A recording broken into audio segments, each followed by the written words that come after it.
This week we're looking at some underrated parts of our spiritual life, maybe some overlooked areas that if we don't intentionally look at them or purposefully think about them, we probably just take them for granted and they cruise on by, or we float through life and never think about them. And we might be missing something really important that God has for us. And today I want to talk to you about, I think, one of the most underrated parts of being a Jesus follower, one of the most overlooked and maybe just flat out misunderstood. And that is that as a Jesus follower, you should enjoy life.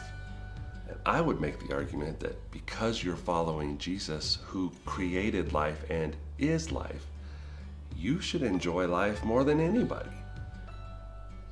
Now, when you think about Jesus, when you think about Christians, I don't think that happiness or enjoying life is the first thing that comes to mind. In fact, if you look at most of our art that depicts Jesus, you see a sad, depressed, solemn, maybe even angry Jesus. But how often do you see artwork of Jesus smiling or laughing, having a good time?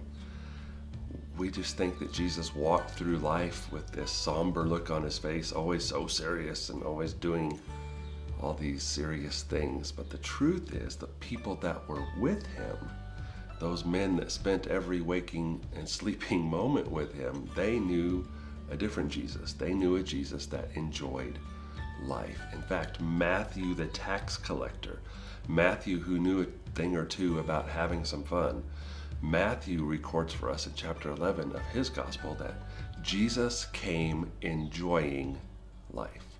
I want you to picture a Jesus, a Savior, the Son of God, who came here and enjoyed life, enjoyed friendships, enjoyed the experience of being a human, enjoyed laughter and fun, and enjoyed a fellowship meal, and just enjoyed life is what Matthew said. Matthew said Jesus was here and he enjoyed life. He had a good time. Doesn't mean his life was perfect. Well, I guess he was. He was perfect, but his life certainly wasn't.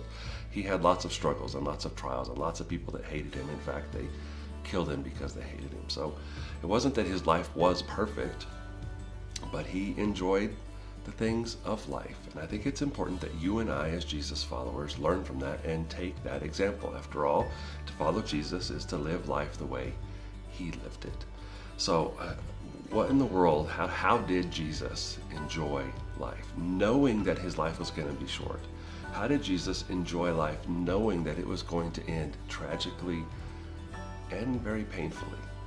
I think there's several things, but for our purposes today, let's just think about the big things. I think Jesus enjoyed life, one, because he knew who he was. He knew from the moment he got here that he was the Son of God, that he had a kingdom of heaven.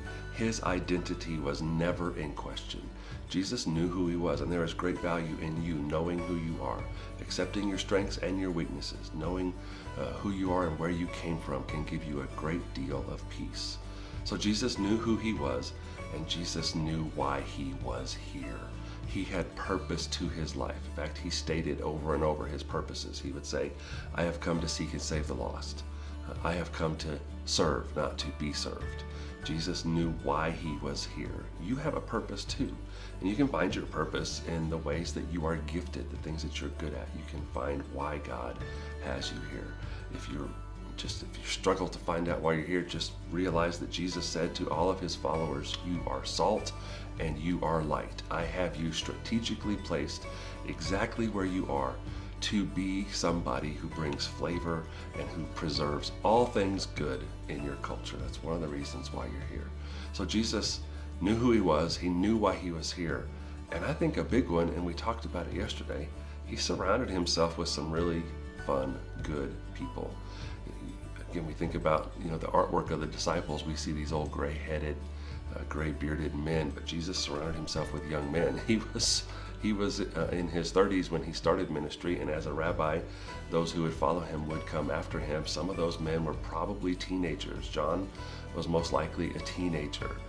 James was most likely a teenager. Jesus surrounded himself with youth and good men who were hardworking, but full of life, just exuberant and living life to the fullest. Who you surround yourself with has a huge impact on how much you will enjoy life. Ultimately, I think the number one reason why Jesus came enjoying life was that he had unbroken, unfettered fellowship with his Father. He never had a day where he did not fellowship with God, talk to God, pray with God, listen to God. I think that's a huge part of the equation, that you have unbroken fellowship with God. That can only happen because of Jesus. Anyway, long story short, one of the most underrated parts of your life spiritually is probably the fact that God intends for you to enjoy life. His Savior did. He came to give you life, abundant life, life to the fullest.